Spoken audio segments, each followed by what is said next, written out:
हाय. 4 दिवसांच्या लाँग विकेंडनंतर आलेला सोमवार तसा नकोसाच वाटतो.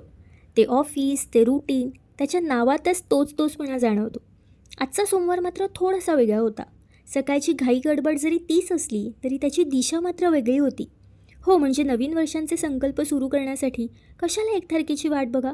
म्हणूनच ठरवलं आत्तापासून सगळे संकल्प सुरू करायचे, जे मी 1 तारखेपासून करणार होते. आपण एखादी गोष्ट सुरू करण्यापूर्वी उद्या करू, परवा करू असं म्हणत गोष्टी पोस्टपोन करतो. म्हणून म्हटलं, संकल्प प्रीपॉन करून बघू, तेही चक्क 3 दिवस आधीच. वेळेत उठणं, जेवणं, व्यायाम करणं, क्लीन खाणं, वेळेत झोपणं याचं गणित काही एका दिवसात मुळी जमत नाही. म्हणून म्हटलं 2-3 दिवस आधीच सुरू करू. तेवढंच ट्रायल आणि एररला स्कोप. आणि झालंच जर काही पुढे मागे, तर तसंही ऑफिशियली कुठे 1 जानेवारी सुरू झालं आहे. आजचा दिवस कमाल होता.